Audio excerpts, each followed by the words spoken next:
안녕하세요. 고포린입니다. 이번 에피소드는 15주차 주요 경기들을 한번 돌아보고, 그리고 이제 제가 평소에 다루지 않았었던 이 꼴찌 팀들을 한번 좀 살펴보고, 그리고 16주차 주요 경기들까지 한번 프리뷰를 진행해 보겠습니다. He's a fearless warrior when it comes to this football thing, and he's going to make sure that he comes back stronger than ever. And you know, hopefully the Chiefs can get him back as soon as possible. I know right now it's kind of right around that week one or the beginning of the season next year. So I know he's going to be doing everything he can to get back out on that field for the Chiefs as soon as possible, man. 첫 번째 소식은 일단 NFL 팬으로서 가장 슬픈 소식이었죠. 패트릭 마홈스와 마이카 팔슨스가 둘 다 경기 도중에 ACL 부상으로 시즌 아웃이 된 상황입니다. 시즌의 막바지에 부상을 당했기에 내년 시즌 이들이 건강하게 개막전에 돌아올 수 있는지는 모르겠지만, 저는 의학에 대해서 아무것도 모르기 때문에, 근데 최근 의학의 발전으로 선수들이 예상했던 것보다 빨리 돌아오잖아요. 다른 스포츠 선수들도. 그리고 그 전보다 건강해 보이는 모습으로 돌아오는 경우가 많았기 때문에 저도 정말 안타깝고 하지만 내년 시즌에 이들이 건강하게 돌아올 것으로 기대를 하고 있습니다. 먼저 이 부상이 어떤 영향을 끼치는지 대해서 이야기를 먼저 해야 될 것 같아요. 저는 오프 시즌에, 시즌 직전에 저는 그린베이 패커스를 NFC 우승팀으로 꼽았어요. 그리고 그 이유는 마이카 팔슨스라는 선수가 이 팀에 있었기 때문이에요. 물론 그린베이는 그전에도 플레이오프에 진출했고 또 플레이오프에서도 승리를 거두었던 팀이고 이미 자체로 좋은 팀이었지만, 오펜스의 경우에는 분명히 이 드라이브당 기복이 있는 팀이잖아요. 완벽한 팀은 아닙니다. 조던 러브라는 쿼터백이 분명히 큰 무대일수록 더 가치가 있는 선수임은 분명하지만, 그는 기회가 많을수록 다트를 꽂힐 수 있는 타입의 선수예요. 결국 그에게 진짜 다트의 정중앙을 맞출 수 있도록 몇 번의 기회를 더 줄 수 있는 디펜스가 반드시 필요해요. 그리고 마이카 팔슨스라는 선수는 그 모든 것들을 해내줄 수 있는 선수였어요. 선수 개개인이 가진 역량도 리그 탑 3 수비수이고, 그 선수의 존재감 하나로 상대의 게임 플랜을 바꿔놓을 수 있고, 이 선수가 존재함으로써 우리 디펜스가 보여줄 수 있는 것들이 무궁무진하게 많아져요. 올해 패커스 디펜스는 분명 스킴적으로는 많은 변화를 주진 않았어요. 그러나 이들의 프런트가 어떤 선수들을 어떻게 배치하고, 그들이 일반적인 본인의 테크닉에 위치해 있지 않고 3 테크닉인데 갑자기 엣지로 5 테크닉으로 나가 있고, 또 반대인 상황이 펼쳐지고, 세컨더리에서도 이들의 스피드와 폭발력을 어떻게 사용하기 위해서 배치시키고, 이런 등등 모든 것들이 마이카 팔슨스라는 선수와 연관지어지고 모두가 상승 효과를 얻게 되었어요. 단순히 마이카 팔슨스 자체가 색을 또는 프레셔를 기록하지 못하더라도 이미 그의 존재만으로도 디펜스가 달라졌다는 말이에요. 근데 그 선수가 이제 사라졌어요. 상대 오펜스의 입장에서 패커스의 디펜스 누구를 무서워해야 할까요? 르샨 게리? 루카스 반네스? 패커스의 D라인에 있어서 더 이상 위협적인 선수가 보이질 않고, 그들은 그냥 쉽게 패커스의 약점인 코너백들을 공략하는 방법으로 갈 거예요. 아마 디펜시브 코디네이터인 제프 해플리 코치는 이제 더 많은 블리츠와 이 존 프레셔 패키지를 꺼내 들어야 할 텐데, 그것은 그 코치가 펼치기를 원하는 타입의 디펜스는 아니에요. 이런 문제들을 분명 플레이오프에서 마주칠 겁니다. 또한 오펜스 쪽에서도 디펜스를 좀 더 무게감이 떨어지고 좀 못 믿어온 상황이니까 더 오펜스 쪽에서 많이 시간을 벌어야 하고, 좀 더 포지션 위주의 오펜스를 펼친다는 것. 지금 그들이 추구하고 있는 그리고 조던 러브의 이 멘탈리티와도 같은 이 말도 안 되는 버티컬 패싱 게임도 게임 플랜 때문에 더 적은 기회를 얻게 될지도 몰라요. 지금 상황에선 그냥 그렇습니다. 저는 그린베이가 플레이오프 무대에서 그들이 가진 무기들을 봤을 때 더 높은 시드에 있는 팀들 뭐 업셋 만들고 더 잘할 거라고 생각을 했는데, 마이카 팔슨스가 빠진 현재 이들의 디펜스가 과연 상대편의 쿼터백들도 잘 막을 수 있을지에 대해서 생각을 해보면 분명히 어렵다고 생각해요. 조던 러브가 더 정교하고 정말 완벽한 플레이를 펼쳐야 하고, 맷 라플라 감독도 진짜 모든 플레이 하나하나에 공을 들이고 엄청난 경지에 올라야만 진짜 NFC 우승이 가능하지 않을까 싶어요. 캔자스 시티 이야기는 뭐 매주 이야기를 했지만 마지막으로 한 번만 더 해볼게요. 일단 마홈스의 이번 부상과 그리고 뭐 팀 상황에 대해서 뉴잉글랜드와 톰 브래디가 뭐 2008년에 부상 당했던 것을 좀 비교하고 있어요, 사람들이. 근데 이거는 사실 완전히 다릅니다. 차원이 다른 상황이에요. 뉴잉글랜드라는 팀은 이렇게까지 무너졌던 적이 없었던 팀이에요. 톰 브래디가 1주차 경기, 그 당시에 이 캔자스 시티 칩스를 상대했을 때 이 톰 브래디가 ACL 부상을 당했죠. 시즌 아웃을 당했음에도 불구하고 뉴잉글랜드는 맥카셀과 함께 11승 5패를 했어요. 톰 브래디 없이 11승 5패를 했습니다. 마홈스는 지금 6승 8패인가요? 플레이오프가 탈락되고 나서 사실상 부상을 당한 상황이죠. 지금 캔자스 시티가 뭐 플레이오프에서 탈락되었고 뭐 위닝 시즌을 거두는 것도 힘들어 보이는 것은 사실상 마홈스의 부상과는 아무 관련이 없어요. 그리고 뭐 어차피 지금 부상을 당한 마당에 얘기를 해보자면 저는 이 팀에게 있어서 엄청난 변화가 있길 바랍니다. 제가 오프 시즌에 이 팀별 프론트 오피스에 대한 평가를 했을 때 캔자스 시티는 진짜 엄청난 이 업적을 최근에 이뤘고 왕조의 팀임에도 불구하고 저는 이 팀의 이 프론트에 대해서 1티어를 주지 않았어요. 제가 2티어로 분류했는데, 그리고 그 당시에 많은 이 캔자스 시티 칩스의 팬들의 이 반박과 저는 싸워야만 했습니다. 뭐 제가 옳다고 뭐 이렇게 주장을 하는 것이 아니라 그때도 제 논지는 단 하나였어요. 캔자스 시티가 지난 몇 년간 이루었던 것들은 구조적으로 이 프랜차이즈가 정말 완벽해서 이뤄낸 것이 아니라 진짜 단순히 정말 역대급 인물들 몇몇이 이 팀에 모여 있었기 때문에 가능했던 것이라는 사실을요. 타이드킬이라는 리그 최고의 리시버를 떠나 보냈음에도 2년 연속 슈퍼볼 우승, 그리고 뭐 3년 연속 슈퍼볼 진출, 뭐 이 모든 것이 가능했던 것은 앤디 리드가 그 적은 살림에도 불구하고 완벽한 오펜스를 짜왔던 것이고, 그 수많은 뭐 RPO 컨셉, 뭐 리듬 컨셉 플레이, 뭐 각종 모션을 활용한 플레이들, 뭐 타이트 엔드, 뭐 멀티플 타이트 엔드 포메이션, 그리고 레드존이나 뭐 숏 야디지 상황에서 우리가 진짜 야, 이거는 뭐야? 이거 어떤 플레이야? 우리가 볼 수도 없었던, 어디 뭐 나중에 막 트위터로 이 플레이는 사실 뭐 몇 년 전에 어느 땡땡 고등학교에서 했던 플레이다. 그걸 앤디 리드 감독이 뭐 어디서 봐가지고 베껴왔다. 뭐 이렇게 화제가 되는 그런 플레이들을 매주 발굴해냈기 때문에 가능했던 거고요. 패트릭 마홈스라는 쿼터백이 팀 구성에 맞는 완벽한 플레이 스타일의 변화를 주었기에 그 성공이 다 가능했어요.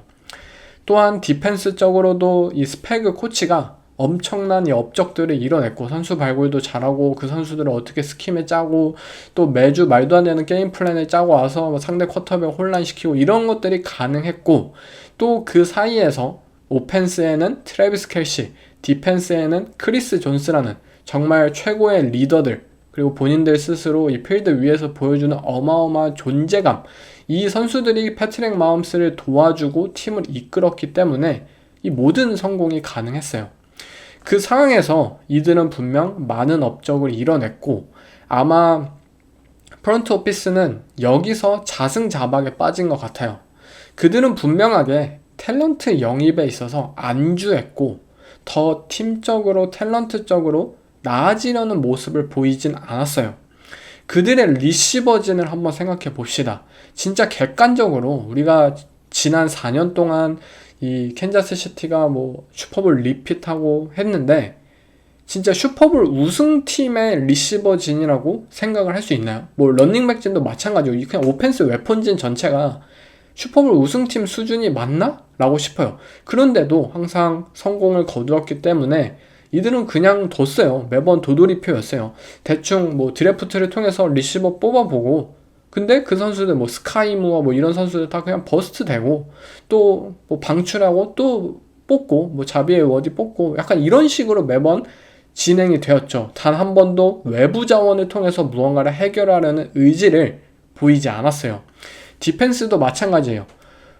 그냥 뭐 조지 칼라프티스, 뭐 닉 볼튼, 뭐 트렌트 맥더피, 우리 팀 선수들 뭐 잘 길러냈고 잘 하잖아, 적당히 잘 하잖아, 그냥 연장 계약하고 끝내자라는 생각뿐이지, 이들은 더 뛰어난 탤런트를 데려올 방안들을 항상 구상하지 않았고 현상 유지만을 고집했어요. 물론 이해합니다. 항상 슈퍼볼에 진출했던 팀이기 때문에 그만큼 드래프트 자원은 제한적이었을 것이고 셀러리 캡도 항상 이슈가 있었을 거예요. 부족한 팀이에요. 근데 저는 만약에 필라델피아 이글스의 하위 로즈먼 단장이 캔자스 시티의 단장이었으면 이런 상태는 아니었을 거라고 믿어요. 이렇게 안주해 있을 거라고는 생각하지 않습니다. 하위 로즈만이 분명히 뭐라도 했을 것이 분명하고, 뭐 우리 팀 드래프트 픽 없어, 뭐 셀러리 캡 없어, 뭐든 분명히 그럼에도 불구하고 만들어냈을 거예요. 심지어 올 시즌 이 마홈스의 에라에 있어서 최악의 시즌을 선보이는 시즌 중간의 와중에도 트레이드 데드라인을 앞두고 이들은 우리 런닝백 필요한데 드래프트 픽 별로 주기 싫어, 그냥 카리먼트 안 다치고 잘 하잖아, 뭐 파체코도 돌아올 거고 그냥 트레이드 하지 말자, 어떠한 움직임도 보이지 않았어요. 결국 이들은 모든 그 책임들을 코칭에 돌렸고, 근데 문제는 그동안 코칭으로 모든 것을 해결했기 때문에 올해도 그것이 가능할 것이라고 기대를 했지만 결국 그 전제가 틀려버린 날이 되었어요. 매년 새로운 코치가 나가고 새로운 코치가 들어와서 신선한 아이디어가 유지되고, 또 선수진에 있어서도 뭐 빌 벨리책은 막 슈퍼볼 우승해도 그냥 선수들 내보내잖아요. 뭐 연장계약 없어요. 그냥 가차 없이 너무 비싸, 그냥 재계약 안 해, 막 버려가지고 매년 다른 로스터와 매년 다른 코칭진을 구축했던 뉴잉글랜드와 달리 캔자스 시티는 최근 몇 년 동안 항상 같은 인물들이 이 빌딩에 있었어요. 그렇기 때문에 고일 수밖에 없었던 거죠. 그 결과 아이디어가 고갈났고 이들의 강점이자 모든 방패막이 되어주었던 이 코칭이 오히려 올 시즌 마이너스가 되어버렸어요. 제가 올해 캔자스 시티의 오펜스는 반등할 것이다, 한 탑5급은 못해도 될 것이다 라고 자신있게 말씀을 드렸었던 이유는, 물론 완벽하진 않아요. 그렇지만 라시 라이스라는 리시버가 중앙 타겟이 분명히 돌아오고, 자비의 워디와 뭐 타이쿠안 손튼, 정말 스피디한 리시버가 있다는 점이었어요. 분명 작년보다는 낫다고 저는 생각을 했어요. 물론 뭐 워디나 손튼 이런 선수들이 타이리킬 같은 선수는 아니죠. 그 정도의 역할까지는 기대할 수 없어요. 따라갈 수가 없어요. 하지만 자비의 워디 누구예요? NFL 역사상 가장 빠른 선수예요. 타이리킬 같은 스피드를 어쨌든 팀 차원에서는 보유를 하고 있었다고요. 원래의 캔자스 시티라면 그들을 통해 무언가를 만들어냈을 게 분명해요. 그래서 제가 그렇게 기대를 했고요.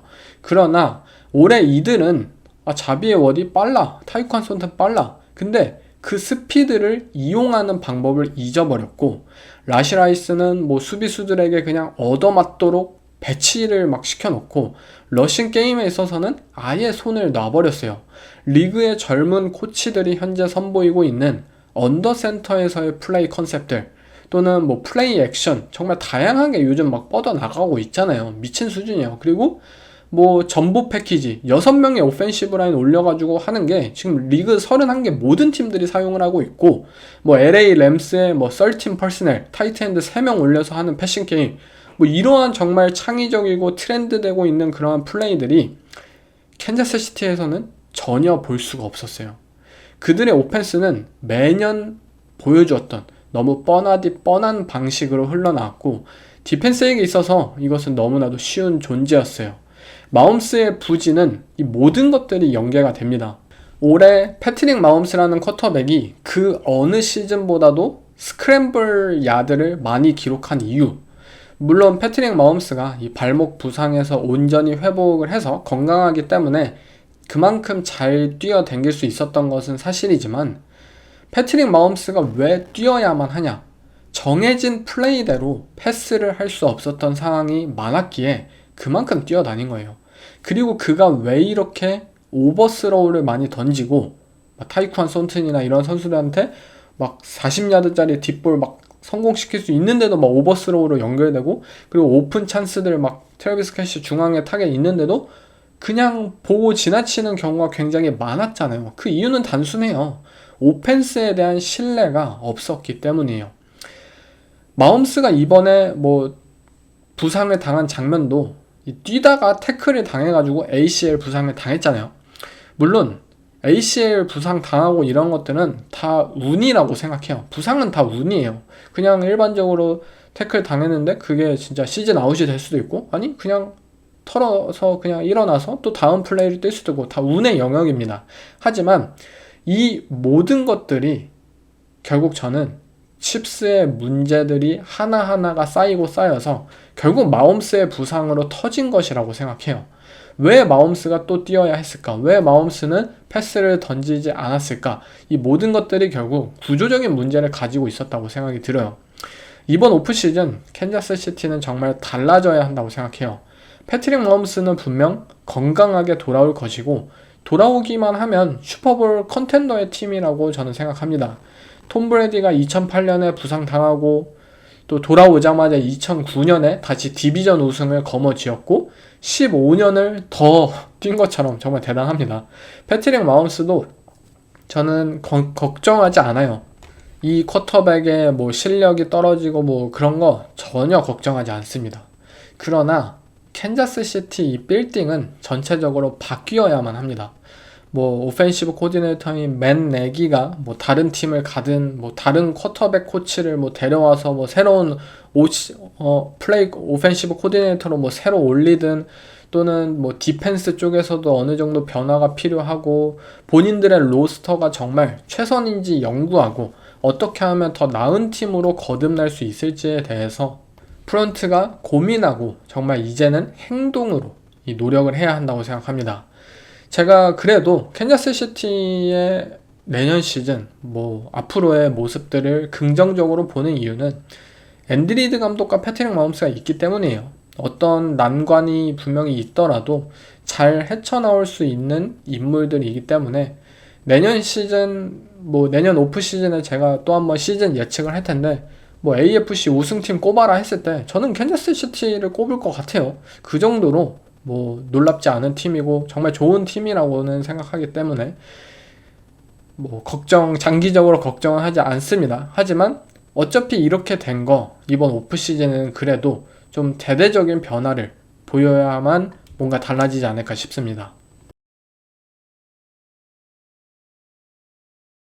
다음은 램스와 디트로이트의 경기를 한번 살펴보면 이번 주에 가장 많은 점수가 난 경기예요. 두 쿼터백 모두 훌륭한 경기를 펼쳐냈고 뭐 많은 점수를 내줬지만 램스의 디펜스가 후반전에 디트로이트를 막아내면서 역전에 성공할 수 있었던 타입의 경기였습니다.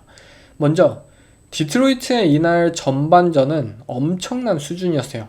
램스의 디펜스 구조를 정확히 이해를 했고 이들의 투하이 커버리지를 상대로 우리가 어떻게 스플래시 플레이를 만들어낼 수 있을지에 대해서 정말 잘 준비를 해왔어요. 댄 캠벨 감독의, 그러니까 전반전만 보면 댄 캠벨 감독의 최고의 플레이 콜이었다고 생각이 듭니다. 대표적이었던 것이 플레이 액션에 있었어요. 6명의 이 전부 패키지 오펜시브 라인을 꺼내 들어서 램스에게 러싱에 대한 위협을 박아주고 그들의 세이프티들이 이 쿼럴스 커버리지를 주로 펼치기 때문에 이 쿼럴스 시스템에서 얕은 뎁스를 유지해야 한다는 사실을 알았고 세이프티를 이 러싱에 대해서 유도하고 태클링을 유도하고 그 뒤로 세이프티 뒤로 폭발적인 리시버들을 배치해내가지고 좋은 결과를 지속적으로 만들어냈어요. 뭐 밀스 컨셉 사용하고 이러한 것들이 주로 돋보였는데 뭐 아몬라 세인트 브라운의 터치다운 장면, 그리고 제이미슨 윌리엄스의 터치다운 보면은 단순해요. 그냥 세이프티 이끌어내려고 디그라우트 한 명 보내요. 오케이, 세이프티가 이 디그라우트 컷 하려고 내려옵니다. 그러면은 그 세이프티 뒤로 포스트 라우트 보내가지고 그냥 굉장히 쉬운 터치다운을 연결을 시켰어요. 그리고 레드존 상황에서도 뭐 램스의 블리츠를 읽어가지고 이 세인트 브라운에게 스크린 패스 던져가도 터치다운 맞는 것도 대단한 감각이었다고 생각이 듭니다. 라이온스는 분명 이 램스의 디펜스를 경기 초반에 읽어냈고 이를 위해 준비한 컨셉들을 잘 실행해 나가면서 분명히 치고 나갔어요. 근데 문제는 램스의 DC죠. 이 크리스 슐라 코치가 이 하프타임 어드저스트먼트에 성공했다는 점이었어요. 후반전에는 이 투하이의 비율을 줄이고 싱글하이 커버리지를 사실상 펼쳤고 세이프티가 더 깊게 후방에 배치되면서 이들이 계속 때려냈던 그 포스트를 차단하는 이 효과를 얻게 되었고 이들의 라인베커들도 적극적으로 좀 더 커버리지에 가담을 하면서 라이온스의 이 필드 중앙 공격, 이 패싱 게임이 쉽게 차단되는 경우가 벌어졌어요. 또한 패스러쉬에 있어서도 좀 더 간결해지고 이 제러드 거프를 직접적으로 압박해내는 모습을 선보였고 그들의 이 득점 폭탄들이 결국 끊어지게 된 거죠. 일단 크리스 슐라가 대단한 경기를 펼쳤다고 생각하고요. 라이온스의 경우에는 분명 대단한 이 전반전을 보였지만 후반전에 이렇게 아쉬웠던 이유는 이런 경우에 러싱을 자신있게 밀어붙이지 못했다는 점이지 않을까 싶어요. 이번 경기가 물론 많은 득점이 나왔고 쿼터백의 손에 달린 경기는 맞았지만 램스 D라인과의 매치업에서 라이온스는 이제 전공법으로 하는 것이 별다른 자신감이 없었고 또 러싱을 시도했을 때 실제로 좋은 결과를 별로 보지 못하였기 때문에 그냥 자미르 깁스와 데이비드 몽고메리를 그냥 놀렸어요. 반면에 램스는 카이런 윌리엄스와 코럼을 굉장히 성공적으로 러싱에서 활용을 했던 것과 분명히 다른 결과를 맞이하게 되었죠.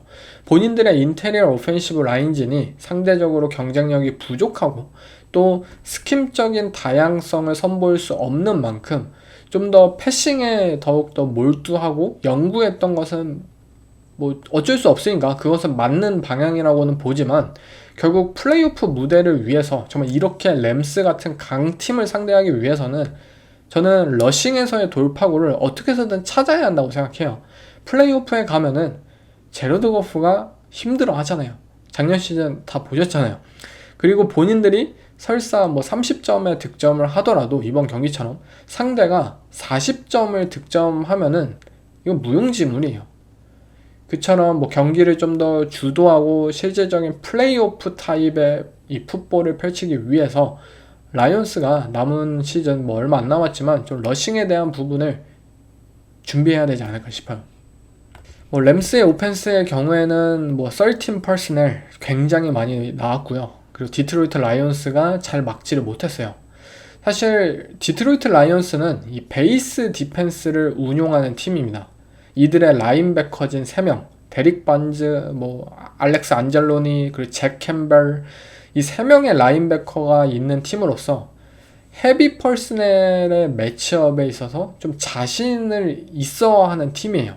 근데 램스의 오펜스가 그렇다기보다는 너무 수준이 높아요. 이 13 퍼스널에서 이어진 이 플레이 액션이 거의 이번 경기의 주가 된 이 경기였는데 39%나 이 플레이 액션을 사용을 했고 플레이 액션에서의 라우트 디자인이 진짜 매번 달라가지고 수비수 입장에서 너무 헷갈려요. 푸카 나쿠와 디반테 아담스 이들이 아웃사이드로 빠질 수도 있고 그냥 인사이드로 들어올 수도 있고 모든 옵션을 가지고 있고 그냥 골아우트 아예 필드 끝까지 달릴 수도 있고 타이트 엔드들이 블락을 하는 척 올라갈 수도 있고 그냥 그대로 블락을 할 수도 있고 이 라인맨 옆에서 그리고 13 퍼스널이에요. 2명의 타이트 엔드가 최소한 라인에 붙어요. 한 명의 타이트 엔드가 빅앱으로 인설트 해가지고 그대로 라우트 탈 수도 있고 아니면 그냥 세이프티나 라인베커를 블락킹 할 수도 있고 아니면 그 타이트 엔드가 스플릿 존 블락으로 이어질 수도 있고 아니면 그 타이트 엔드가 에스코트 모션으로 나가가지고 그냥 플랫으로 라우트를 탈 수도 있고 이거 예측이 안 돼요. 이 효과 때문에 카이렌 윌리엄스의 이 레드존에서의 4야드 터치다운 장면 보시면 한번 보세요. 13 퍼스널에서 푸카 나쿠아를 풀백으로 둡니다. 그리고 푸카가 이 풀백 자리에서 밖으로 이제 모션을 시키니까 라이온스 수비는 전체가 그냥 잠깐만 푸카 나가네? 이거 그러면은 무조건 패스다. 이거 플레이 액션이다. 생각을 해가지고 중앙이 다 비워져요. 그 중앙을 카이렌 윌리엄스가 굉장히 쉽게 터치다운을 기록을 합니다. 이 션 맥베이 감독의 이 13 퍼스널 오펜스는 지금 레이어 하나하나 쌓아 올리는 것이 미친 수준이에요. 라이온스는 분명히 이게 마음에 안 들었어요. 그래서 우리 그냥 블리츠 하자. 우리 그냥 이들의 플레이 액션 한 대로 뭐 블리츠 하고 또 뭐 너무 뻔하면은 뭐 존 블리츠도 섞고 막 하자. 근데 램스의 오펜스가 현재 대단한 것은 다 카운터가 돼요. 매튜 스태포드가 다 카운터가 돼요. 오케이, 너네 뭐 블리츠 할 거고 이런 거 다 마음에 안 들어. 우리의 오펜스 페이스를 계속 유지하고 싶어.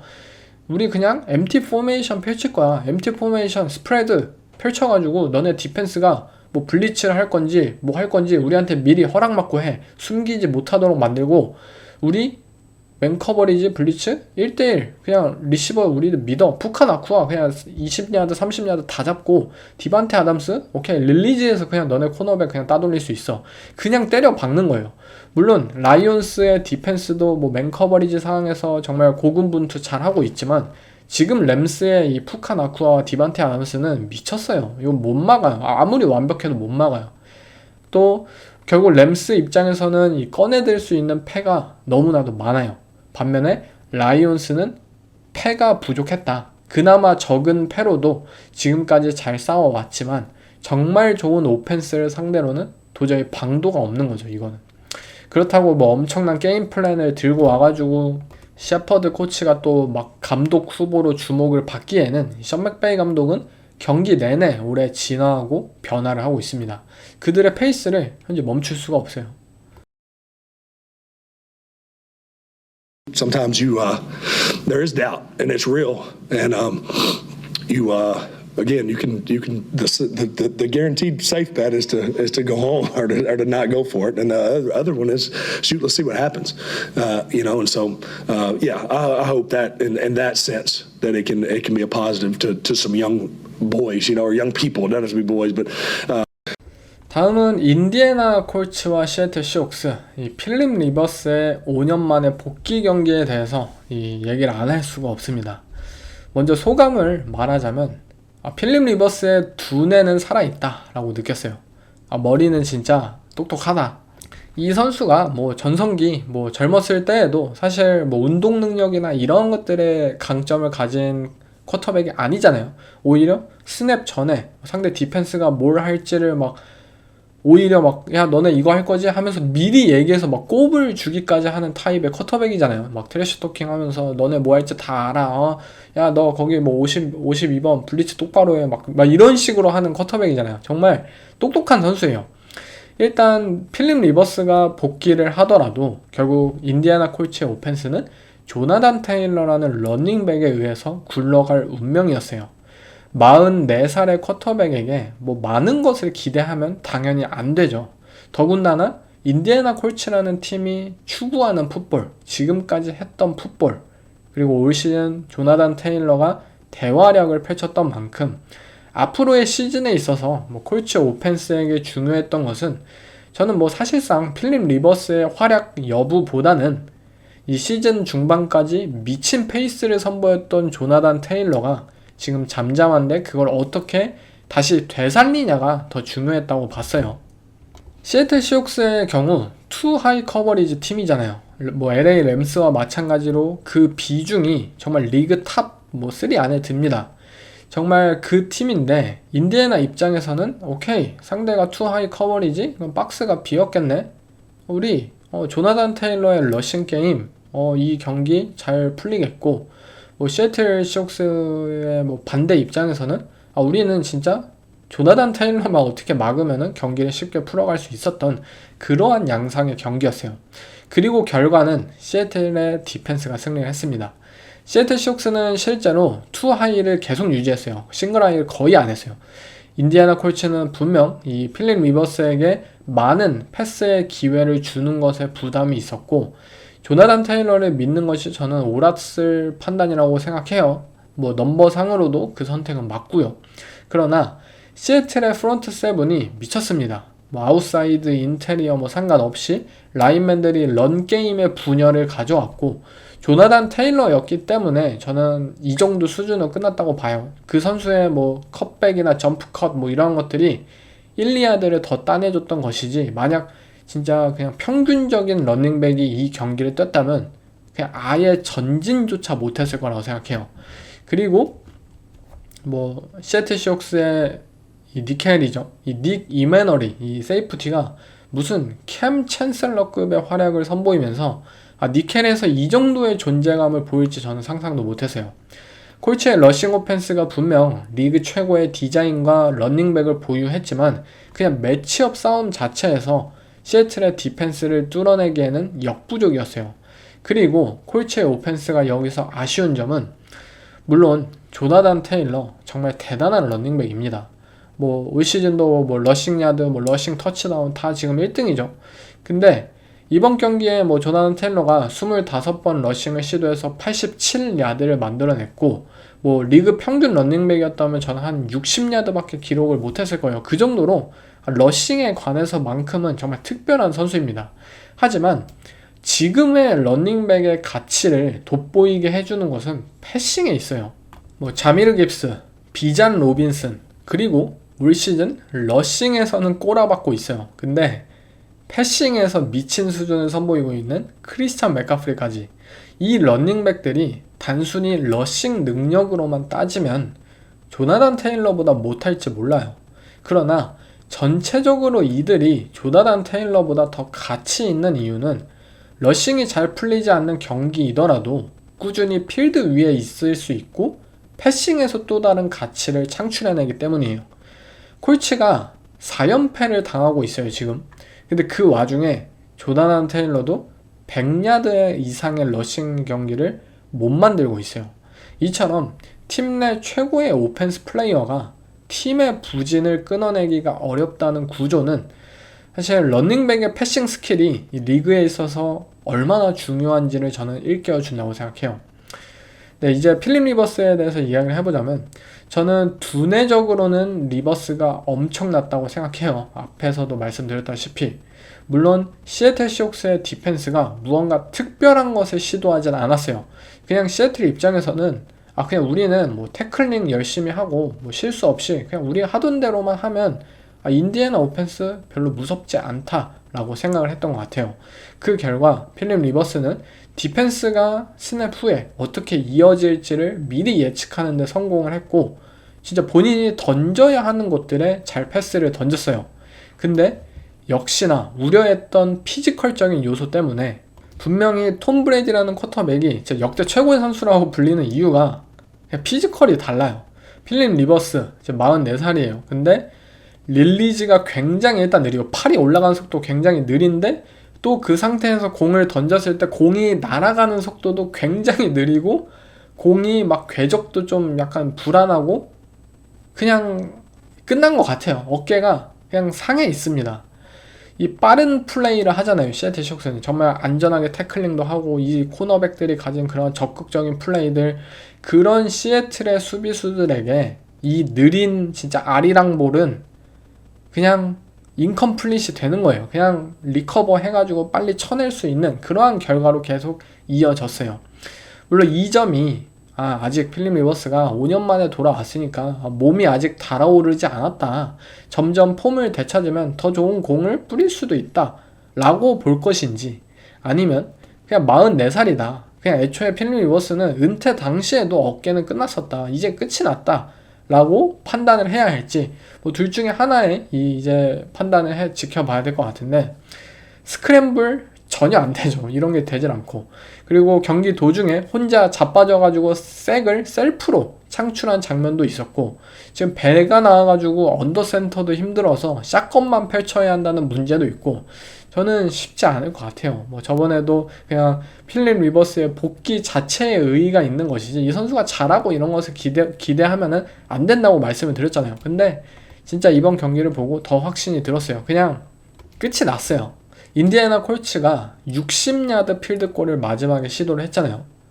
근데 그 상황이 이 폴스 다운에서 3야드만 전진하면 되는 상황이었어요. 이 폴스 앤 3에서 근데 문제는 고포릿을 안 하고 60야드 필드골을 시도했다는 점이에요. 사실 60야드 필드골은 진짜 어렵잖아요. 진짜 뭐 댈러스 카우보이스의 그 브랜드 어브리를 제외하면은 60야드 필드골을 시도한다? 저는 말이 안 된다고 봐요. 그것도 뭐 폴스 앤 뭐 50, 뭐 이런 것도 아니고 폴스 앤 3예요. 3 3야드만 더 가면 되네요. 근데 고포릿을 안 하고 60야드 필드골을 선택했다. 그 이유는 리버스의 손에 운명을 맡기기보다는 키커에게 맡기는 게 낫다고 내부적으로 판단했기 때문이에요. 뭐 그에 대해 그의 뭐 리버스의 뭐 풋볼에 대한 지식, 정말 대단하다. 올해 뭐 다시 돌아와도 정말 똑똑하고 좋은 풋볼을 펼치는 선수다. 뭐 다 이해를 해요. 그리고 그것이 뭐 선수들과 좀 연결이 되면은 때때로 뭐 레드존에서 그 터치다운 만든 것처럼 이 조시 다운스에게 뭐 좋은 결과를 만들어낼지도 몰라요. 근데 인디애나 콜츠라는 팀이 너무 오만했던 것 같아요. 그냥 우리는 쿼터백이 적당히 스냅만 잘하고 뭐 패스 적당히 뭐 숏패스만 잘 던져주면 우리는 뭐 이길 수 있다라고 생각했던 것 같은데 리그가 만만치 않습니다. 남은 경기가 샌프란시스코, 잭슨빌, 휴스턴인데 만만치 않은 팀들이에요. 이 상황에서 본인들이 리버스와 함께 연패를 끊어낼 수 있을지 지켜봐야 될 것 같습니다. 사실 이 경기가 박빙이었던 이유는 인디애나의 디펜스도 이 시애틀의 오펜스를 상대로 굉장히 좋은 모습을 보였기 때문이겠죠. 루 아나루모 코치가 이 샘 다놀드를 굉장히 많이 흔들었어요. 먼저 샘 다놀드의 약점이 블리츠고 그것을 프리스냅과 포스트 스냅에 다른 그림으로 넣으면 효과적이라는 모두가 알고 있는 뭐 내가 유령을 봤다 그 사실을 잘 이용했어요. 그들이 뭐 플레이 액션을 하든 뭐 언더센터든 샷건이든 지속적으로 존 블리츠 방식으로 다놀드를 흔들었고 패싱 게임이 돌아가질 않자 시애틀 오펜스 답이 없어요. 시애틀의 오펜스가 뭐 리그를 폭격하던 시기에도 말씀을 드렸지만 이들은 러싱 오펜스에서만큼은 성공을 보이지 못했던 팀이에요. 정말 단순히 이들이 잘 나갔던 이유, 정말 샘 다놀드가 MVP 후보로 불렸던 이유는 진짜 샘 다놀드가 패싱 게임에서 미친 듯한 폭격을 해냈기 때문이에요. 잭슨 스미스 지그버와 함께. 그래서 패싱에서 빅플레이를 시애틀은 만들지 못한다면 이들의 오펜스는 굉장히 답답해질 수밖에 없어요. 결국 시애틀 입장에서는 MT 스프레드 오펜스 펼쳐서 디펜스 너네 블리츠 다 티나게 만들고 우리 그냥 공 빨리 던질 거야 라는 식으로 나왔는데 인디애나는 그 상황에서도 그냥 블리츠 할 건데? 이렇게 갔어요. 그러니까 시애틀 시옥스는 또 오케이 컨덴스드 스플릿 가자. 너네 블리츠 하면은 우리 리시버들 라인에 붙여가지고 칩 할 거야. 맨 커버리지 못하게 할 거야. 라고 하니까 어쩔 수 없이 그제서야 인디애나가 존 커버리지를 꺼내 들었거든요. 결국 그렇게 만들고 나서야 시애틀 오펜스가 이 존 비터 컨셉들을 꺼내 들어가지고 후반전에 더 많은 야드를 전진할 수 있었어요. 시애틀의 오펜스가 올해 이 패싱에 있어서 EPA가 리그 6위에요. 그런데도 불구하고 러싱 EPA는 26위입니다. 아니 패싱은 최상인데 러싱은 최하위예요. 패싱 게임에 대한 이 수혜를 러싱 게임이 전혀 활용하지 못하고 있고 앞으로 이들의 플레이오프의 경기에서 러싱을 얼마나 폭발적으로 사용할 수 있느냐 그것이 관건이라고 생각해요. 왜냐면 지금처럼 플레이오프에선 모든 팀들이 샘 다놀드를 쫓을 것이 분명하니까요.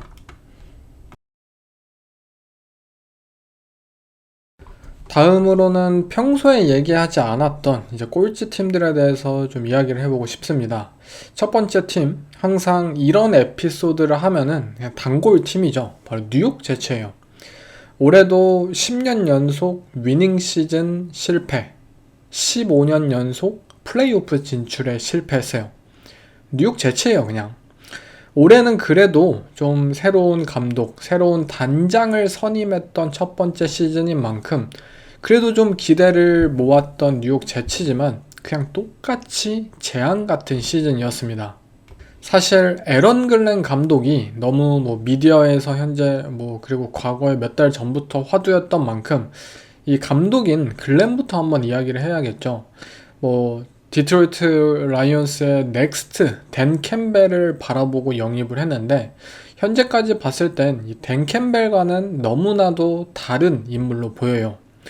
사이드라인에서 흥분하고 선수 출신이다 라는 점은 동일하지만 그가 라커룸을 결집시키는 방법, 그리고 미디어를 대하는 방법, 그리고 결정적으로 리그 트렌드를 따라감에 있어서 확실히 댄 캠벨과는 구분이 돼요. 먼저 넥스트 댄 캠벨이라고 한다면 결국 팀의 입장에서 가장 기대하는 것은 라커룸 컬처를 확립시키는 것입니다. 댄 캠벨의 부임 전에 디트로이트라는 프랜차이즈는 정말 엉망이었고 위닝 컬처라는 게 없는 곳이었어요. 켈빈 존슨이 조기 은퇴를 했잖아요. 그러나 댄 캠벨 부임 이후에 첫 해에 그들은 3승 13패라는 성적은 꼴찌였어요. 꼬라박았지만 분명한 희망을 우리는 엿볼 수 있었어요. 그들이 정말 끈질기게 이 승리를 위해 경기를 뛰는 모습들을 볼 수 있었고 선수들의 노력에 감동해서 댄 캠벨이 기자회견 할 때마다 눈물을 흘리고 또 그 감독이 눈물 흘리는 걸 보면서 선수들이 감동해서 팀이 하나가 되는 모습들, 비록 3승 13패를 했더라도 그들이 다음 해에 정말 좋은 조각들을 모으기만 하면은 좋은 팀으로 거듭날 수 있을 거라고 믿을 수가 있었잖아요. 근데 지금 뉴욕 제츠는 너무 무기력해요. 너무 쉽게 무너지기 십상이고 스타 선수들 또한 의욕 없는 모습이에요. 이 팀에게 위닝 멘탈리티라는 게 심어질 수 있을까 자체에 대해서 의문입니다. 또한 에런 글렌 감독이 시즌 내내 기자들과 싸우고 무언가의 좀 기사거리를 만들던 모습, 그런 것들은 뉴욕이라는 팀의 감독이라면 성숙하게 대하고 좀 대처를 잘 해야 될 그런 숙명 같은 인물을 가지고 있지만 에런 글렌은 분명 자기 감정을 앞세우고 성숙하지 않은 모습으로 미디어를 대했어요. 그리고 마지막으로 그는 현재 구식의 디펜스를 고집하고 있어요. 디트로이트 시절에도 그랬지만 에런 글렌 감독은 본인의 선수 시절의 디펜스를 펼치고 있어요. 싱글아이 기반의 맨 커버리지. 근데 리그의 다른 팀들은 이제 더 이상 그걸 잘 사용하지 않아요. 선수들은 분명 알거든요. 우리의 디펜스가 옛날 스타일이고 본인들의 플레이가 프런트와 커버리지가 따로 놀고 나는 이거에 장점이 있는데 상관없어, 그냥 이거 하래. 본인들의 플레이 하나하나가 유기적이지 못하고 좋은 결과를 만들어낼 수 없다는 사실을요. 그래서 뉴욕 제츠는 진지하게 한번 생각을 해봐야 됩니다. 본인들이 올 시즌 기대했던 것이 과연 뭐였을까요? 저스틴 필즈에게 2년 계약을 준 다음에 저스틴 필즈가 브릿지 쿼터백의 역할을 좀 잘 해내거나 또는 그냥 저스틴 필즈 자체가 우리의 미래가 될 수도 있다. 넥스트 샘 다놀드, 넥스트 지노 스미스, 넥스트 데니얼 존스로 나오면 더 좋고 우리 팀에는 현재 전체적으로 오펜스와 디펜스에 좋은 탤런트들이 있으니까 이들을 통해서 당장 플레이오프는 못 가더라도 8승, 9승, 위닝 시즌 정도는 노릴 수 있잖아. 그리고 에런 글렌과 함께 팀 컬처를 바로 세우면 되는 거잖아. 플레이오프 내년에 가면 되잖아 라고 이번 오프 시즌에 계획을 세웠을 거예요. 기대를 했을 거예요. 근데 저스틴 필즈는 일단 재앙이었고요. 본인들이 쿼터백을 길러내고 골라낼 안목이 또 한 번 없다는 것을 증명하였고 팀 탤런트 정말 훌륭한 선수들이 많았어요. 근데 전부 다 퇴보하였고 올 시즌 꼴찌라는 성적에 기겁해서 본인들은 트레이드 데드라인 앞두고 파이어 세일을 했습니다. 퀸앤 윌리엄스, 소스 가드너 다 팔아 넘겼어요. 그리고 매주 이들의 남아있는 선수들은 인터뷰로 불만 있고 자신감 없고 팀 방향을 못 믿는 눈치예요. 지금 오펜스의 EPA가 27등이고요. 디펜스의 EPA는 28등이에요. 사실상 오펜스와 디펜스 사실상 최하위고 실제 경기력을 봐도 너무나도 형편없기 때문에 말할 거리가 없는 수준이에요.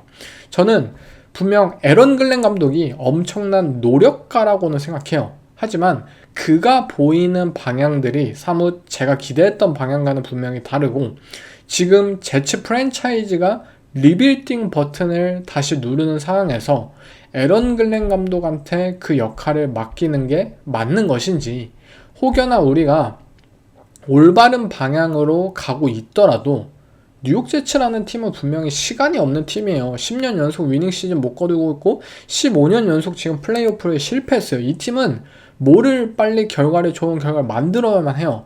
근데 에런 글렌 감독에게 이것을 맡기는 상황에서 과연 얼마나 많은 시간이 걸릴지 예상이 가진 않잖아요. 왜냐면 이미 1년차 시즌 아무것도 이뤄내지 못하고 시간을 버렸으니까.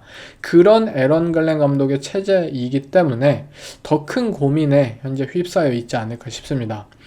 현재 단장인 데런 무기의 경우에는 에런 글렌 감독이 임명을 했기 때문에 이 팀은 사실상 에런 글렌이 이끌고 있다고 생각해요. 앞으로 있을 드래프트에서 과연 그들이 그 픽을 통해서 어떤 선수를 발굴해내냐가 결국 관건이겠죠. 디트로이트 라이온스가 드래프트에서 자밀 깁스, 잭 캠벨, 그리고 샘 라포타를 뽑으면서 포지션 밸류를 무시했다고 당시에는 분명 많은 비판을 받았었지만, 그 선수들이 팀 빌딩의 주축이 되어주었고 그 드래프트 덕분에 라이온스는 다시 일어설 수 있었어요. 마찬가지예요. 뉴욕 제츠도 내년 드래프트에서 얼마나 선수를 발굴할 수 있느냐. 비록 에런 글렌 감독이 쌈딱이고 좀 철학이 조금 이상해 보여도 어쩌면 드래프트 대박을 터트린다면 또 결과가 다른 이야기가 나올 수도 있을 거예요. 어찌됐든 향후 10년간 든든한 이 양 오펜시브 태클들을 발굴한 상황이고, 젊고 뛰어난 탤런트가 그래도 몇몇 이 포지션에 배치되어 있고 드래프트 자원까지 빵빵한 상황이기 때문에 반등할 수 있는 요소는 굉장히 많다고 생각해요. 댄 캠벨의 디트로이트도 분명 제가 생각하던 철학과는 다른 길을 걸었던 팀이거든요. 근데 성공했어요. 아직도 그들의 고포릿이나 일부 철학은 좀 이해하기 어렵지만 그들만의 길을 걸어서 결국 좋은 팀을 만들어냈습니다. 어쩌면 에런 글렌 감독도 그럴지 몰라요. 지금 뉴욕 제츠가 오펜스, 디펜스 다 망했지만 스페셜 팀 DVOA가 1978년 최초 집계 이후 역대 1위라고 합니다. 뉴욕 제츠의 스페셜 팀이 현재 역대 1위 페이스래요. 사실 이 부임 첫 해에 스페셜 팀을 바꾸어 놓았다는 것은 정말 대단하거든요. 물론 오펜스와 디펜스는 말아먹었잖아 라고 말을 하면은 좀 할 말이 없어지지만, 어쨌든 스페셜 팀을 좀 우선시한다 라는 것은 이 명감독들이 좀 선보였던 정말 좋은 방향이긴 하거든요. 빌 벨리첵이나 또는 하버 코치들이나 이러한 감독들이 팀 빌딩의 첫 걸음을 이 스페셜 팀에서 시작을 하기도 했고요. 얘기가 좀 새는데 정리해보자면, 첫 해 2025년 시즌 뉴욕 제츠 에런 글렌 감독은 분명 실패한 시즌을 선보였습니다. 그들이 시즌 전에 계획하고 예상했던 모든 것들이 정말 최악의 결과로 돌아갔어요. 정말 수포로 돌아갔습니다. 그리고 그 과정에서 에런 글렌 감독도 리더답지 않았던 것이 사실이에요. 그래서 저는 진짜 한 11월까지는, 저번 달까지는 에런 글렌 감독을 당장 해고하는 게 뉴욕 제츠에게 좋을 것 같다라고 생각을 했어요. 근데 뉴욕 제츠라는 프랜차이즈는 항상 실패만 걸어왔던 팀이에요. 정상적인 방법으로는 어쩌면 성공할 수 없는 팀 같아요. 그래서 누군가와는 다른 길을 통해 성공을 거둘 수 있는 사람이 좀 필요할 수도 있겠다. 만약 션 맥베이가 뉴욕 제츠, 카일 샤나한이 뉴욕 제츠에 왔다면 성공할 수 있었을까? 이런 의문이 현재 이제 들 지경입니다. 너무나도 이 팀이 항상 실패하니까. 근데 다른 길을 걷는다, 그리고 그것을 우직하게 밀어붙일 수 있는 약간 또라이 같은 사람이 있다라고 하면은 또 그게 에런 글렌이에요. 그래서 좋은 탤런트와 어쨌든 드래프트 자원을 보유하고 있기에 어쩌면 뉴욕 제츠가 내년에 이 자원들을 활용해서 넥스트 디트로이트를 건설할지도 모를 것 같아요. 물론 제가 너무 긍정적으로 낙관적으로 봤을 때 이렇다는 거지, 뭐 올 시즌만 봤을 때는 이 팀은 분명히 감독을 해고해야 하는 그러한 상황에 놓여 있었다고 생각이 듭니다. 근데 뭐 1년 만에 해고하지는 않을 것 같아요. 현실적으로. 그래서 다가오는 2026년 시즌에 과연 에런 글렌과 뉴욕 제츠 어떤 또 스토리를 펼칠지 개인적으로 예상이 되지 않는 만큼 궁금하고 재밌을 것 같아요.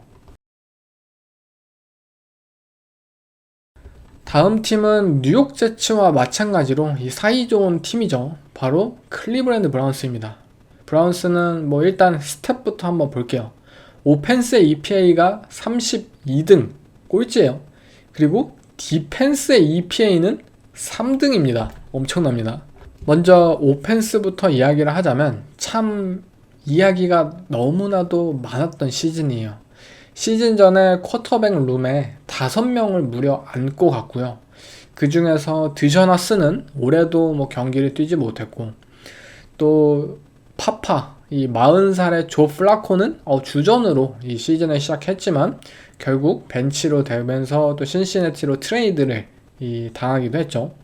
그리고 야심차게 트레이드로 영입했던 케니 피켓은 다시 레이더스로 트레이드로 또 보냈고, 그리고 이제 2명의 이 루키 쿼터백을 뽑은 상황에서 뭐 조 플라코가 이제 벤치행으로 가면서 시즌 중간에 딜런 게브리엘이라는 루키 쿼터백을 주전으로 올렸고, 근데 문제는 이 딜런 게브리엘이 리그 최악의 쿼터백이다.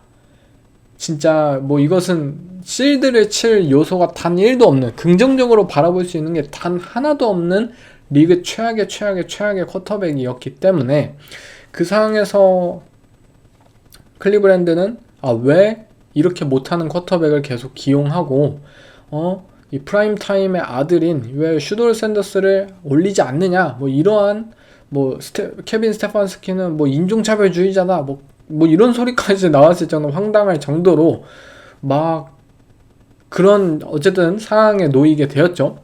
그리고 지금 이 슈돌 샌더스가 이제 시즌을 주전으로 올라와가지고 총 4경기까지 뛴 상황인데요. 그럼에도 불구하고 뭐 이 진짜 엄청난 일대기를 겪고 나서 이들의 오펜스가 32등입니다. 진짜 참 암담한 수준인데, 일단 어디부터 이야기를 꺼내야 할지 모를 정도예요. 일단 쿼터백부터 한번 살펴보면, 일단 쿼터백 자리를 어떻게 해야 될지 감이 오질 않아요. 이들이 드래프트 당시에 2명의 쿼터백에 다트를 던진 것은 저는 잘했다고 생각했어요. 저는 그 당시에도 잘했다. 이거는 쿼터백은 무조건 뭐 꽝이든 뭐 뭐든 어쨌든 던져야 된다라고 언급을 했었죠. 근데 클리브랜드 지금 봤을 때 한 명은 딜런 게브리엘의 경우에는 NFL에서 뛸 만한 피지컬을 가지지 못했고 뭐 절대 성공할 수 없는 선수라고 생각해요.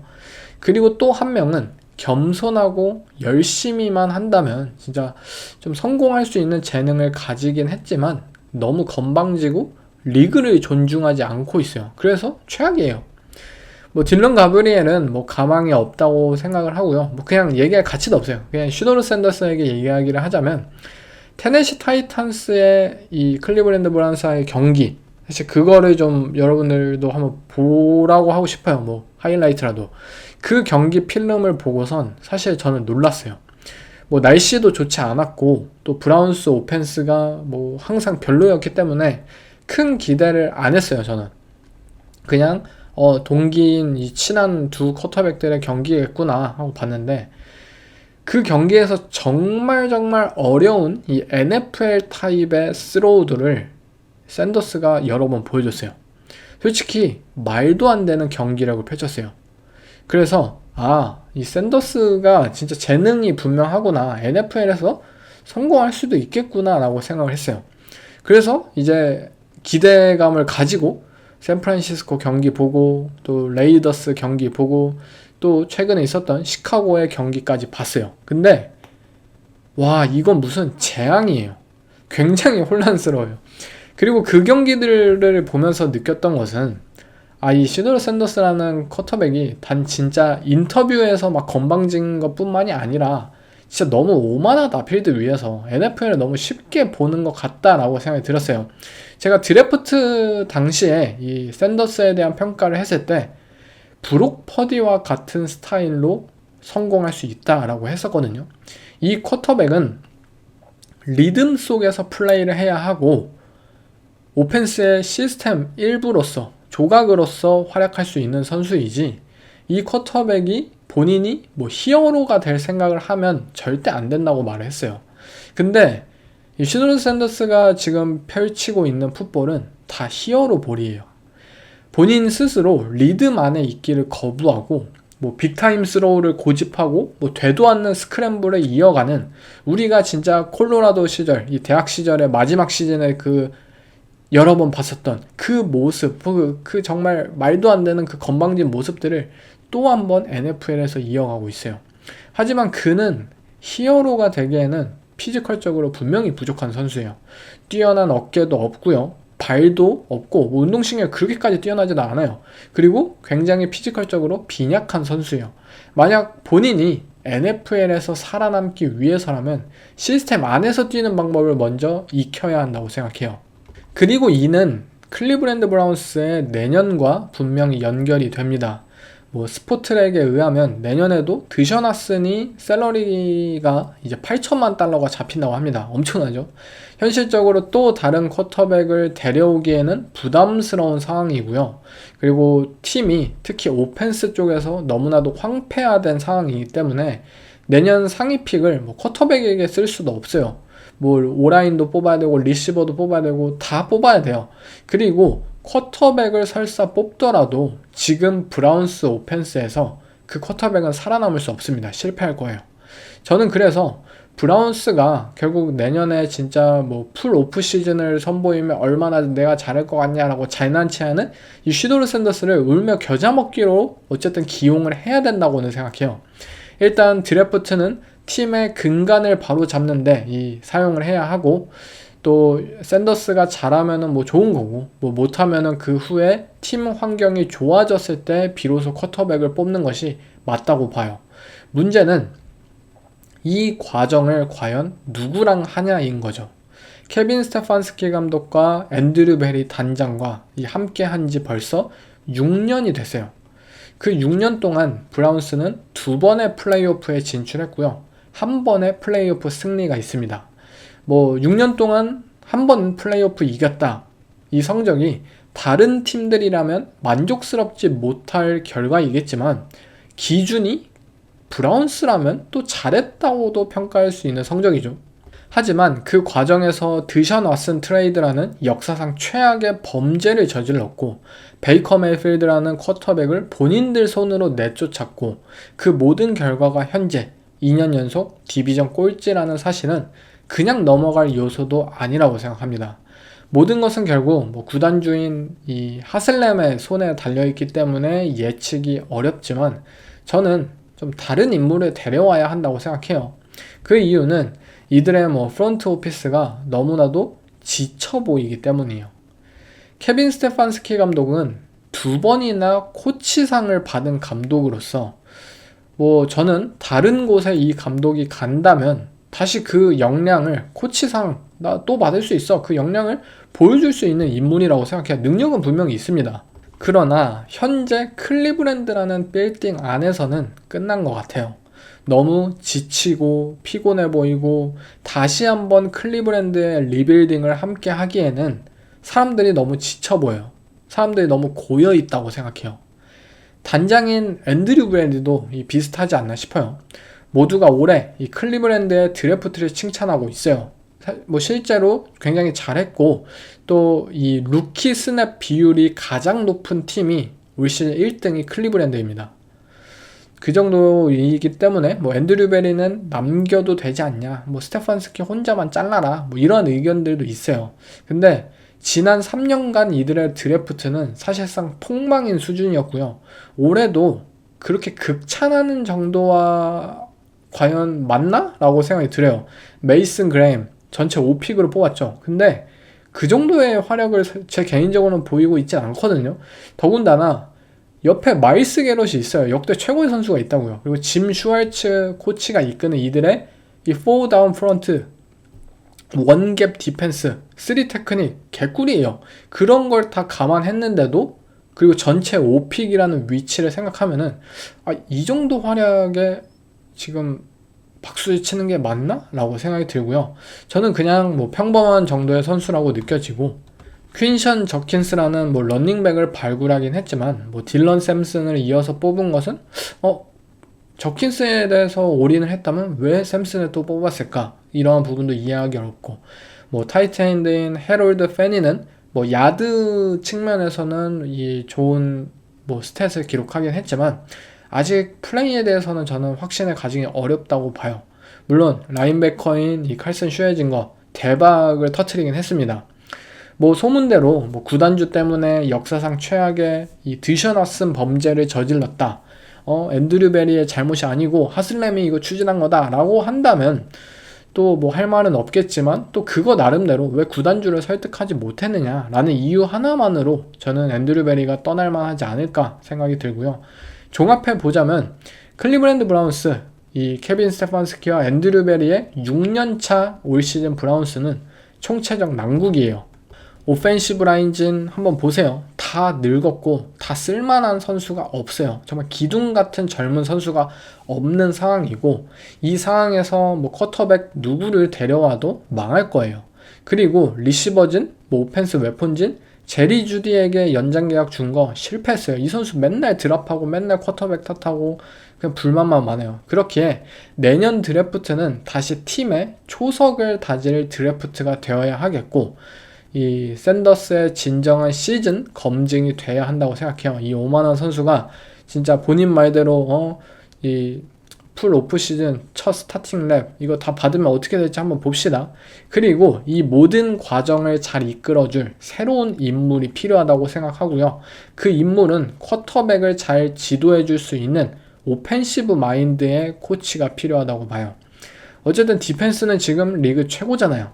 오펜스가 이렇게 못했는데, 그리고 아무리 마일스 게럿이 있다고 하더라도 지금 디펜시브 코디네이터인 이 짐 슈왈츠가 보여주고 있는 결과들은 정말 놀라운 수준이에요. 짐 슈왈츠를 지키고 핫한 뭐 젊은 오펜시브 플레이 콜러 타입의 감독 데려오는 거, 그게 이들에게 있어서 정답이라고 생각이 듭니다. 내년에도 어쨌든 마일스 게럿이 있고, 뭐 마일스 게럿이 올해 뭐 한 시즌 최고 색 기록을 뭐 깰지 안 깰지 막 지금 엄청난 페이스인데, 뭐 내년에도 잘하겠죠. 하지만 저는 아직도 마일스 게럿을 트레이드 했어야 한다고 봐요. 뭐 지금 팔아도 1라운드 픽 2장은 받을 텐데 뭐 내년엔 팔지 모르겠습니다.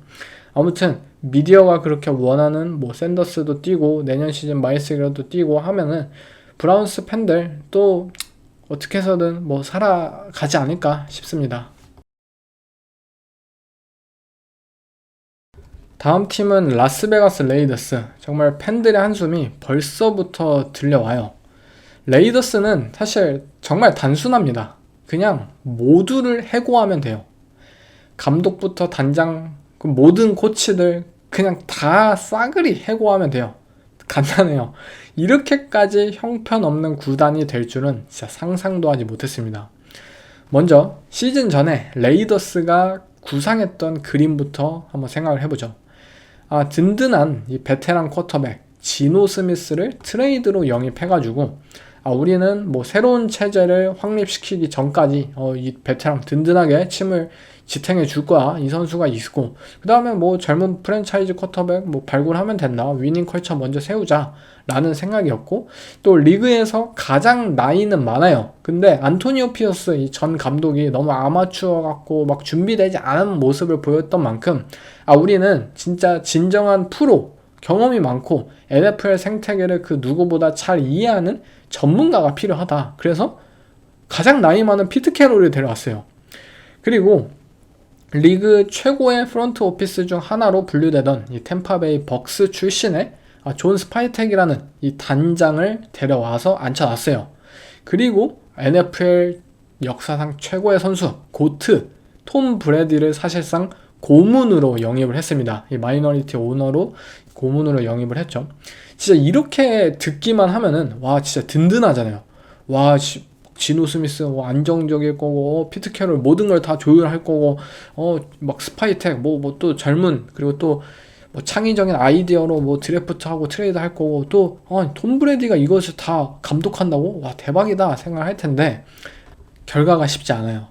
우리가 사실 이들에게 첫해 뭐 뉴잉글랜드의 마이크 브라이블 감독처럼 진짜 1년 만에 디비전 우승해라. 1년 만에 그냥 뭐 그 정도 경쟁 가능하잖아. 와일드카드 가능하잖아.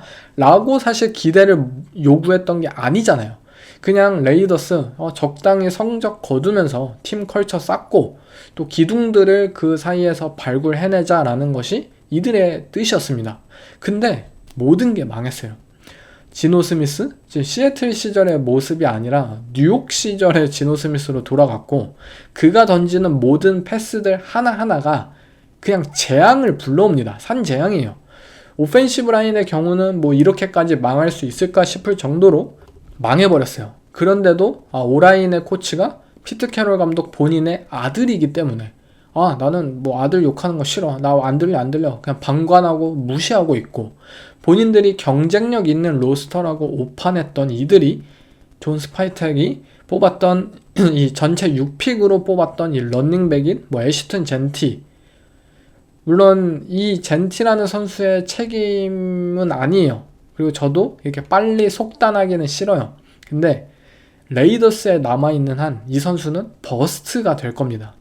디펜스도 우리는 뭐 오펜스는 몰라요. 뭐 진호도 있고 젠티도 있으니까 잘할 거다. 근데 디펜스는 오프시즌에 이들의 탤런트만 봤을 때도 좋을 수가 없다라고 생각했잖아요. 그리고 실제로 안 좋았어요. 망했어요. 맥스 크로스비의 커리어 로우 시즌을 보이고 있고 자말 아담스와 데빈 화이트에게 라인베커진을 맡겼다. 이건 그냥 허수아비를 세우는 게 나을 정도입니다. 결국 이 탤런트의 불협화음에 대해서 어차피 망했으니까 뭐 젊은 선수 루키라도 기용을 하자 라는 것이 사실 뭐 대부분의 이 팬들의 요구잖아요. 아니 어차피 망할 거면 루키 쓰자. 루키 잘하는지 못하는지 발굴해서 이 선수 키우자. 뭐 대부분의 팀들이 분명히 그렇게 할 거예요. 근데 우리 팀의 루키들 플렉티스에서 잘 못했다. 이들은 백업으로 아직 준비가 안 됐다. 라는 그 한마디로 피트 캐롤 감독은 다음으로 나아가지도 않았어요. 정말 최근에서야 루키 선수들을 기용하고 있죠. 그리고 더 큰 문제는 이들의 드래프트, 이들의 선수 구성, 팀 빌딩 모든 것들이 결국 피트 캐롤 감독이 원하는 대로 이루어졌다는 점이에요. 단장인 존 스파이텍이 팀을 구성했다기보다는 이건 누가 봐도 피트 캐롤의 선수들이잖아요. 그래놓고선 아무것도 모른 채 팀을 방치하고 있으며 캐롤의 영입 당시 우리가 기대했던 것은 피트 캐롤이 리그에서 가장 늙었지만 가장 열린 마인드로 리그 트렌드에 발맞춰 변화할 거란 기대였어요. 근데 아직도 이 레이더스는 시애틀 시옥스예요. 10년 전에 리그에 갇혀있고 있는 피트 캐롤이 감독이고 이 문제는 내년, 내후년이 되더라도 바뀌지 않을 거라는 점이에요. 사람 자체가 그냥 너무 늙은 거죠. 늙은 사람이에요. 더 이상 변화할 수가 없고 그 의지를 가지지 않은 감독이에요. 그렇게 저는 더 이상 볼 것도 없다고 생각해요. 1년 만에 해고를 해야 한다고 생각해요. 에런 글렌 감독의 경우에도 방금 말씀드렸다시피 1년 뭐 더 볼 수도 있겠지라고 했던 저인데 피트 캐롤은 그냥 단호합니다. 이 정도 수준의 참사는 제프 세러데이와 안토니오 피어스 이 감독 그리고 뉴잉글랜드의 제러드 마요 그 정도 수준의 퍼포먼스예요. 이 정도 참사는. 그리고 이 문제에 대해서 톰 브래디도 책임을 피할 수는 없어요. 지금 뭐 해설가면 해설에만 집중을 해야지 괜히 레이더스 이 구단 운영에 관여를 했다가 구단을 다시 3년을 후퇴시켰어요. 지금 뭐 팀 내 유일한 스타인 이 맥스 크로스비마저 지금 팀을 나가겠다고 할 것 같습니다. 그가 데려오라고 조언했던 모든 것들이 망했고 저는 뭐 단장인 스파이텍도 마찬가지라고 봐요. 물론 구단을 실질적으로 이끌었던 것이 피트 캐롤이겠지만 팀 내 다른 핵심 포지션에서 탤런트가 절실한 상황임에도 불구하고 런닝백을 전체 6픽으로 뽑도록 두었다는 사실은 믿기지가 않아요. 지금 레이더스 보세요.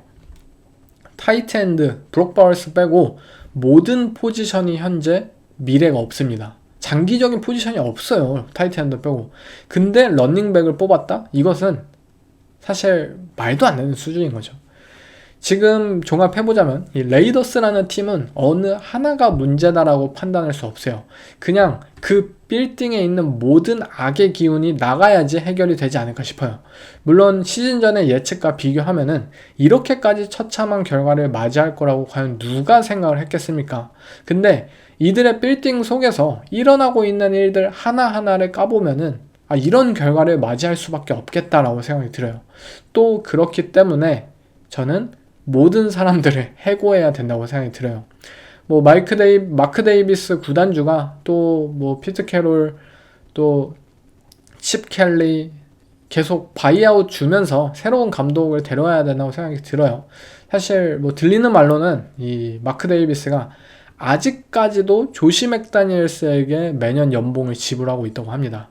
내년에는 피트 캐롤 그리고 칩 켈리의 연봉도 추가되겠네요. 마지막으로 한 팀만 더 이야기를 해볼게요. 바로 신시내티 벵갈스입니다. 지금 조 버로우 얘기를 안 할 수가 없어서 제가 하는 건데, 조 버로우가 막 지속적으로 막 인터뷰를 통해서 현 상황에 대해서 좀 불만을 가지고 있고요. 은퇴를 암시하는 등 뭔가 팀을 떠날 것처럼 뭐 하는 등 약간 좀 막 줄타기를 하고 있어요. 좀 이상한 행동들을 하고 있어요. 예전 같지 않은. 이 상황은 분명 신시내티가 바라온 상황은 아닐 겁니다.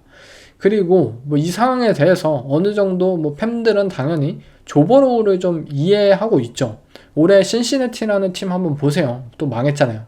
정말 뭐 역대 정말 뭐 최고의 버금가는 그러한 쿼터백이 팀에 있음에도 불구하고 무기력하게 볼티모어 레이븐스의 디펜스에게 셧아웃을 당한 팀이에요. 뭐 이들의 오펜시브 라인 뭐 그의 데뷔 때부터 단 한 번도 좋아진 적이 없었고, 작년에 망했던 그 디펜스 이보다도 망할 수 있을까 했는데 올해 그보다도 망했어요. 그리고선 자기들이 망한 건 너의 책임이야 하고 내쫓았던 이 루 아나루모 코치는 인디애나에서 지금 펄펄 날아다니고 있어요. 시즌을 시작하기 전부터 한번 생각을 해봅시다. 스타 선수들과의 연장 계약 질질 끌다가 결국 가장 비싸게 연장 계약을 줬고, 뭐 트레이 핸드릭슨의 경우에는 막 홀드아웃하고 계약도 못한 채 막 캠프도 막 참가 안 한 채 막 시즌에 돌입했다가 결국 뭐 부상 당하고 망한 시즌이 되어버렸고요. 또 루키 1라운드 픽 그 셔멀 스튜어트한테 또 돈 주기 싫어가지고 시간 끌다가 그 선수도 결국 올 시즌 뭐 시즌 아웃 뭐 망하고 뭐 부상 나고 이런 상황이 되었고, 무책임하게 그냥 우리 안 되겠다, 루키 너네 그냥 하고 싶은 거 해 하고 루키 라인베커 2명 올렸죠. 근데 그 2명이 리그 최악의 라인베커 퍼포먼스를 매주 보여주고 있어요. 이 팀이 진짜 프로 리그의 팀인 게 믿기지가 않을 정도예요. 뭔가 계획이 없어요. 그냥 뭐 한 단계 한 단계 차근차근 뭔가 이렇게 정해져 있고 그 방향에 따라서 가는 것이 아니라 그냥 매 때마다 오너가 그냥 하고 싶은 대로 매번 휘둘리기 때문에 장기적으로 이 팀이 성공할 수 있는 기회가 없어요. 자말 체이스와 뭐 티 히긴스의 계약도 한번 보세요. 만약에 우리가 진짜 장기적으로 조 버로우와 함께 이 2명의 리시버가 무조건 필요하다, 이 삼각편대 우리는 뭐 무조건 유지할 거야 라고 생각을 했다면 진작에 연장 계약을 협의를 하고 싸게 잡았어야 되잖아요.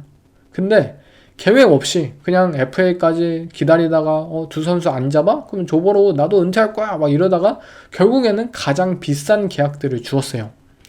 그리고 만약 본인들이 진정 미래에 대한 이 진지한 계획이 있었더라면 애초에 이 2명의 리시버에게 저 돈을 당연히 줘서는 안 되죠. 절대 주지 않았을 거예요.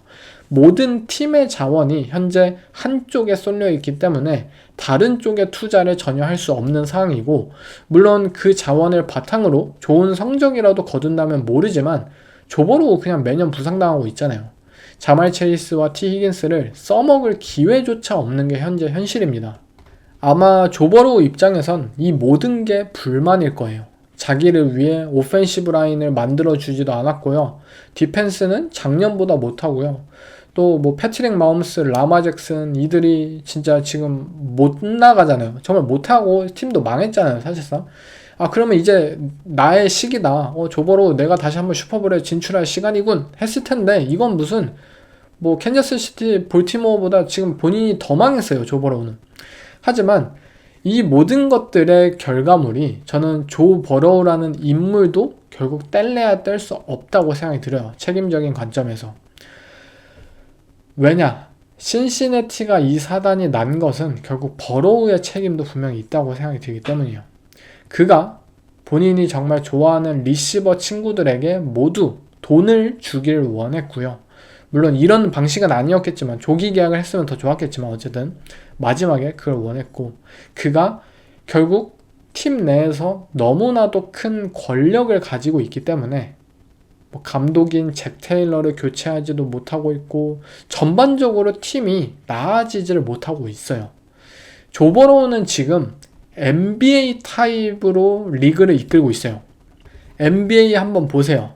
한 팀의 한 선수가 너무나도 큰 권력을 가지고 있고 그 선수를 만족시키기 위해 팀이 돌아가기 때문에 지금 막 뭐 케빈 듀란트가 뭐 언해피를 띄우고 뭐 르브론 제임스가 뭐 언해피 띄우고 뭐 감독 잘라야 되고 막 NBA 뭐 지난 10년 동안 보면은 진짜 이 스타 파워 한 명 때문에 막 팀의 방향이 정말 막 휙휙 바뀌잖아요. 그것을 지금 조 버로우가 하고 있어요, NFL에서. 근데 결국에는 책임도 그만큼 본인에게 따라온다는 거죠. 뭐 르브론 전성기 때 뭐 르브론의 말 한마디에 감독 해고되고, 근데 또 르브론이 못하면 또 그만큼 까이고, 그것을 지금 조 버로우도 저는 해당이 된다고 생각이 들어요. 근데 문제는 NFL과 NBA는 정말 다른 스포츠잖아요.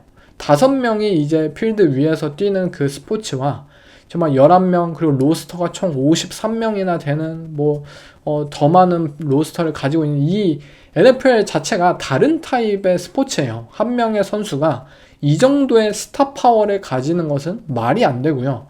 본인 또한 팀의 한 조각으로서 역할을 받아들이고 겸손해야만 결국 팀이 강해질 수 있다고 믿고 있어요. 톰 브레디 한번 생각해 보세요. 리그 최고의 선수죠. 근데 팀에선 똑같은 대우를 받았어요. 그래야만 좋은 팀이 될 수 있다고 본인 스스로 믿었으니까요. 패트릭 마홈스도 마찬가지예요. 패트릭 마홈스가 언제 뭐 팀에게 불만을 가지고 이렇게 해달라 공개적으로 말한 거 기억하시나요? 단 한 번도 없어요. 조시 앨런도 마찬가지고요. 물론 조 버로우에게 그 정도의 권리는 있다고 생각해요. 지금 신시내티를 이 정도로 지탱했던 것은 버로우의 덕이고, 그가 없다면 이 팀은 진정 껍데기만 남아있을 것이 분명해요. 그러나 우리가 원하는 것은 모두 승리잖아요, 결국에. 장기적으로 승리할 수 있는 팀을 만들고 매년 15주차에 플레이오프에 탈락하는 게 아니라 진짜 15주차에 슈퍼볼 경쟁팀으로서 존중받기 위해서라면 버로우 본인이 입 닥치고 팀에서의 역할을 받아들이고 올바른 리더의 밑에서 저는 성장해야 한다고 생각해요. 그런 의미에서 지금의 잭 테일러 감독 또한 반드시 이번에는 바뀌어야 한다고 봐요. 잭 테일러 감독 도대체 하는 게 뭐예요? 그냥 조 버로우 달래주기 역할이 사실상 끝이에요. 오펜스 코디네이터로서 감탄한 적도 한 번도 없고요. 전체적인 리더십과 책임감을 보여주지 못하는 감독이에요. 쿼터백과 리시버가 맨날 불만을 토로하는 것을 방치해두면 안 되죠. 그냥 달래줄 뿐이에요, 잭 테일러는. 저는 그래서 지금의 신시내티는 모두를 닥치게 만들고 하나로 모을 수 있는 타입의 리더가 필요하다고 생각해요. 약간 뭐 하보 형제 타입의 감독이 필요한데 뭐 누구를 내년에 데려올지는 잘 모르겠습니다. 만약 올해도 그냥 대충 뭐 조 버로우 달래가지고 우리 잘해보자, 잘해줄게, 내년에 누구 하나 영입해줄게, 돈 쥐어짜서 이렇게 넘어간다면 내년에도 이들은 이 시간쯤에 플레이오프에 탈락되고 또 조 버로우가 나 은퇴할 수도 있고 뭐 다른 팀에 갈 수도 있다 라고 인터뷰에서 뭐 암시를 하고 있을 것 같아요. 네, 이제는 16주차 경기들 한번 간단하게 짚고 넘어가 보겠습니다. 첫 번째 경기는 TNF 경기인데요. LA 램스와 시애틀 시옥스, 이번 주 최고의 매치업이 TNF에서 펼쳐집니다. 램스가 원정이지만 1.5포인트 페이보릿인데요. 일단 램스와 시옥스 정말 NFC 넘버 2 팀이라고 아직까지도 저는 생각이 들어요. 정말 막강한 팀들이에요. 그리고 뭐 1차전 때 그 경기를 봤었을 때 샘 다놀드라는 쿼터백이 4개의 인터셉션을 램스에게 던졌고, 그럼에도 불구하고 박빙의 점수차, 만약 시애틀이 좀 더 성숙한 모습으로 투미니 드릴에 성공을 했다면 시애틀 시옥스가 4개의 턴오버에도 불구하고 승리할 수 있었던 경기예요. 그만큼 시옥스라는 팀도 정말 막강합니다. 이 점에서 좀 생각해보자면, 일단 다놀드라는 쿼터백이 분명 시즌 전체적으로는 어마어마한 활약을 보이고, 시즌 중반에는 MVP 후보로까지 대두되는 등 정말 좋은 시즌을 작년과 마찬가지로 이어갔던 것은 사실이지만, 뭔가 정말 이 부담감이 큰 경기에서 정말 플레이오프 무대나 저는 정말 라이벌 팀과의 정말 중요한 시즌의 그 경기나 이런 경기들에서 뭔가 그 압박감을 좀 이겨내지 못하고 있는 것 같아요. 그러한 요소를 이번에도 좀 생각을 해봐야 될 것 같고, 램스의 이 13 퍼스널을 상대로 시애틀 쇼크스가 과연 이번에는 어떤 모습을 또 보일까. 1차전에서는 너네 하고 싶은 거야, 나도 우리 하고 싶은 거 할 거야 라는 식으로 접근을 했었죠. 그 과정에서 빅플레이를 내주기도 했어요. 13 퍼스널에서, 러싱에서. 근데 전체적으로만 보면은 성공을 했죠. 오케이, 너네 해, 우리도 할 거 하고 우리가 더 빠르게 움직이면 돼 라는 식으로 결국 승리를 했습니다. 그 상황에서 닉 이메널이라는 이 루키 세이프티가 그 과정에서 그 이후로 현재 더 발전하고 더 존재감이 커요. 이 선수가 물오른 만큼 어쩌면 시애틀의 디펜스가 1차전보다도 더 좋은 모습을 보일지도 모른다고 생각해요. 결국 문제는, 저는 시애틀의 디펜스가 램스의 오펜스를 상대로 한 20점 정도는 막아줄 것 같아요. 20점 이상은 못하게. 근데 시애틀의 오펜스가 20점 이상 득점이 가능하냐가 결국 관건인 거겠죠. 다놀드가 이 시즌 중반에 미친 듯한 페이스를 선보였을 때도 램스 경기에서 죽을 쐈어요. 그리고 지금 러싱 게임도 잘 해결되지 않았고, 그 이후로 뭔가 오펜스가 발전되기보다는 뭔가 좀 더 정체된 모습이 분명하죠. 그리고 프로텍션 문제, 이 라이트 가드인 브래드포드, 이 선수 대안이 없는 건지 개인적으로 궁금해요. 정말 너무나도 혼란스러운 모습들을 계속해서 보이고 있고, 또 이들의 오펜시브 태클 찰스 크로스가 부상으로 이 경기에 나오지 못한다고 한 만큼 램스 디펜스가 좀 더 우위에 서 있지 않을까라고 생각이 들고요. 경기는 결국 박빙으로 이어지더라도 투미닛 드릴이나 전체적인 경기 마무리에서 저는 램스가 우위에 있을 거라 생각하고요. 램스의 1.5포인트 커버를 선택하겠습니다. 다음 경기도 이번 주 가장 중요한 경기고, 시카고 베어스가 승리를 할 경우 이 디비전 우승을 거의 확정짓는 경기이기도 하죠. 그린베이 패커스와 시카고 베어스 간의 경기, 원정팀인 패커스가 1.5포인트 현재 페이보릿입니다. 일단 그린베이는 마이카 팔슨스의 부상 때문에 그 이후로 이들에 대한 평가가 내려갈 수밖에 없다고 생각이 들고요. 시카고 베어스가 벤 존슨 감독과 이 켈러 윌리엄스 쿼터백 간의 이 시너지가, 케미가 굉장히 좋은 상황인 만큼, 또한 시카고 베어스의 러싱 게임이 최소 밑바닥은 유지해 줄 것이다. 못해도 20점은 뽑아줄 것 같다. 저번 1차전 경기에서도 그 정도의 수준은 시카고가 보여주기도 했고요. 저는 결국 그린베이 패커스 입장에서 뭔가 디펜스적으로 기대할 수 있는 부분들이 좀 떨어진 만큼 오펜스에서 조던 러브가 얼마나 더 완벽할 수 있느냐가 이들의 이 고점을 판단할 거라고 생각이 들어요. 시카고 베어스의 디펜스는 항상 했던 것처럼 포맨러시 안 되잖아요. 그리고 블리츠도 안 돼요. 하지만 뭐라도 해야 되니까 그냥 블리츠를 하는 팀으로서 분명 조던 러브에게 해서는 안 될 이 블리츠라는 독약을 먹일 것입니다. 결국 그 상황에서 조던 러브가 저번 1차전 경기에서 3개의 터치다운과 한 번의 인터셉션이 있었는데, 이번에는 인터셉션 없이 정말 완벽한 경기를 이끌 수 있느냐, 그게 관건이라고 봅니다. 저는 이 경기, 물론 1차전 경기처럼 패커스에게 분명한 우위가 있는 것은 사실이라고 봐요. 이 쿼터백의 역량 차이에 있어서 과연 마지막 저번 경기에서도 켈러 윌리엄스가 인터셉션으로 이 드라이브를 끝내서 경기가 넘어간 것처럼, 이번 경기도 마지막 드라이브에 공을 쥐고 있는 선수가 이제 조던 러브냐 켈러 윌리엄스냐, 그 차이가 분명히 있다고는 보거든요. 근데 이번에는 뭔가 벤 존슨 감독이 좀 복수전을 이끌 수 있지 않을까라고 어느 정도 기대를 하고 있습니다. 더군다나 마이카 팔슨스의 부상으로 이 패커스라는 팀이 현재 좀 정체성이 부족해 보이는 모습을 좀 노출할지도 모른다고 생각하고요. 저는 이번 경기는 1.5포인트 이 베어스로 선택을 하겠습니다.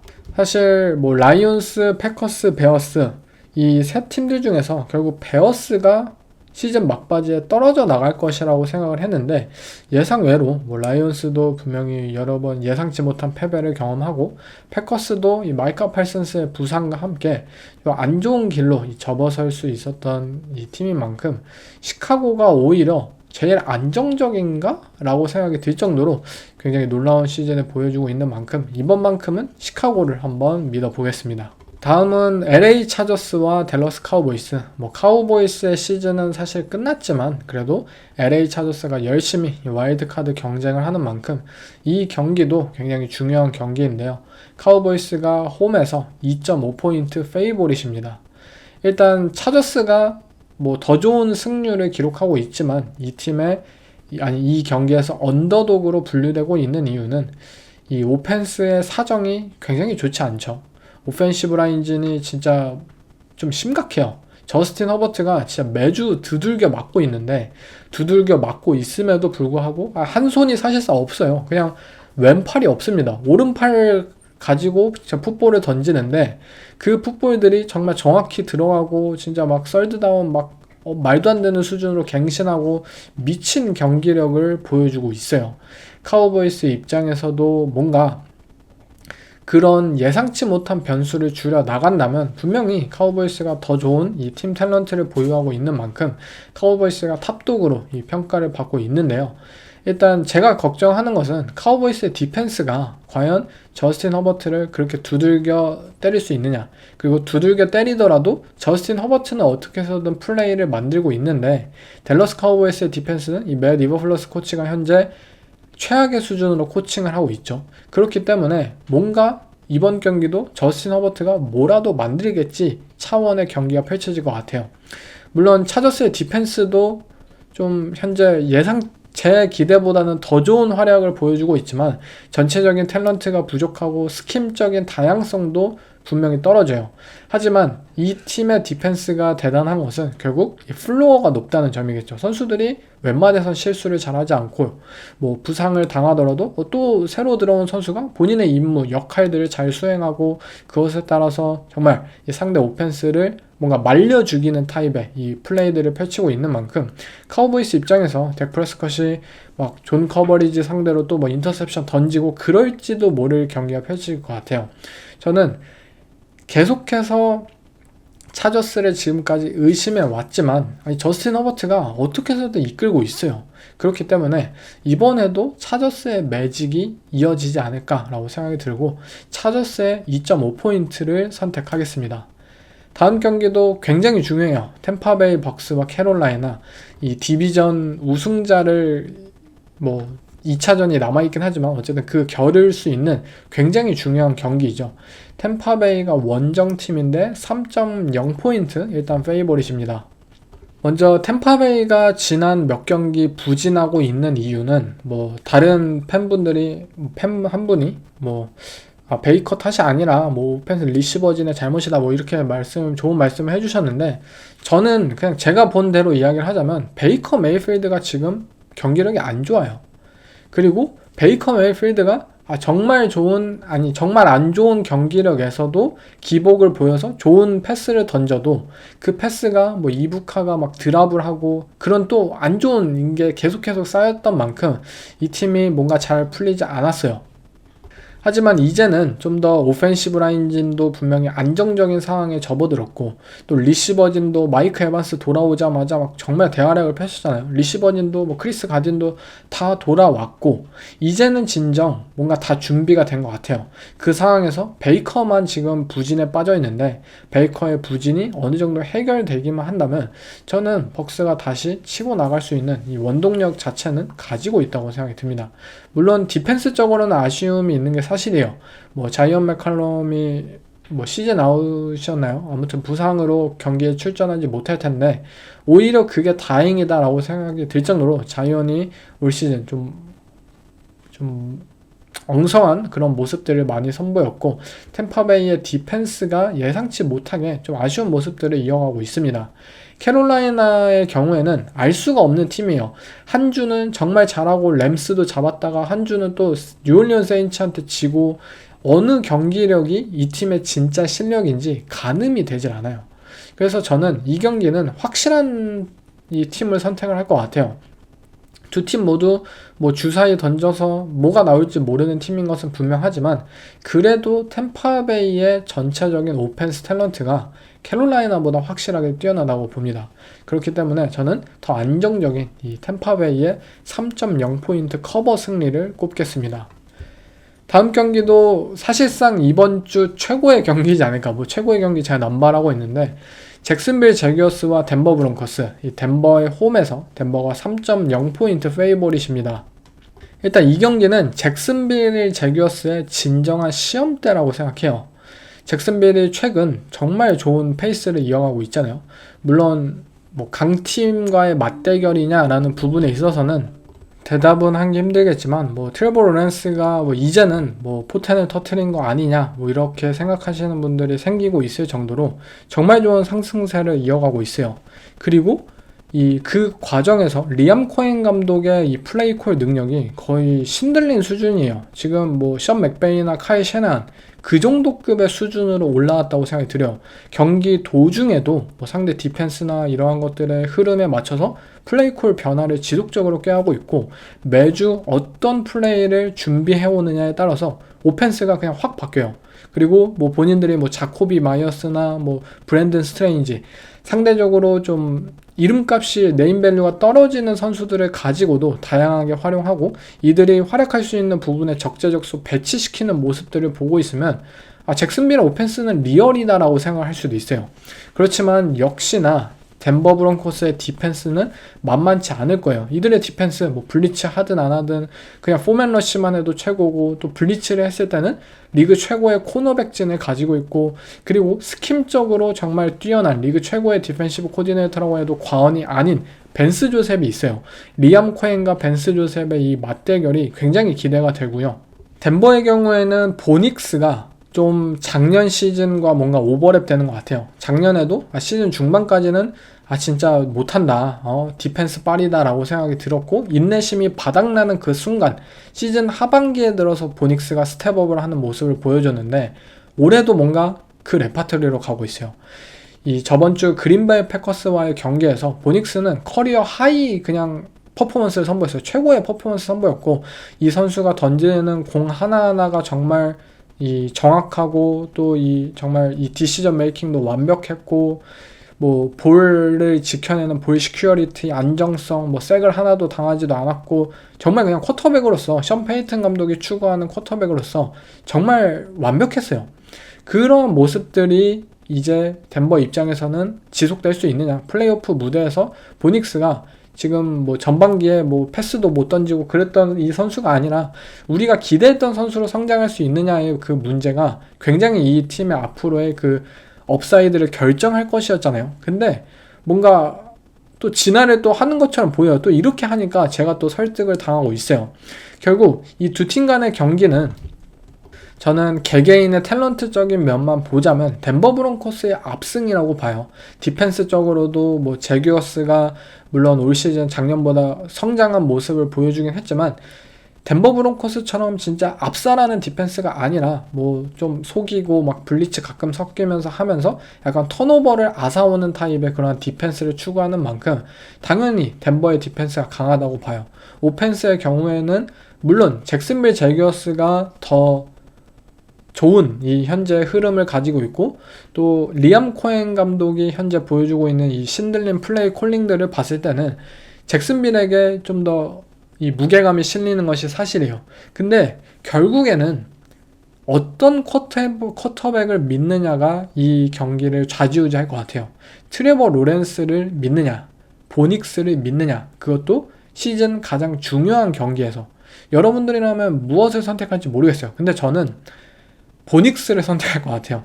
제가 보닉스를 선택하면서도 좀 어이가 없는데 제가 사실 트레버 로렌스 정말 팬이잖아요. 근데 트레버 로렌스를 믿었을 때 이 선수는 항상 저에게 배신감만 남겨주었던 선수예요. 반면에 보닉스는 애초부터 믿지를 않았어요. 근데 제가 믿음을 이제 안 갖고 또 이 선수를 비판하기 시작할 때 이 선수 또 잘했거든요. 그래서 이번에는 보닉스로 한번 가보겠습니다. 보닉스가 진정 본인들이 이제 뭐 디펜스만 강한 팀이 아니라 우리는 오펜스도 강한 밸런스를 가진 팀으로서 진지하게 1번 시드로서 슈퍼볼에 진출할 수 있는 팀이다 라는 것을 이번 경기를 통해서 증명해내지 않을까라고 생각이 듭니다. 또 다음 경기는 피츠버그 스틸러스와 디트로이트 라이언스가 홈에서 7.0포인트 페이보릿이에요.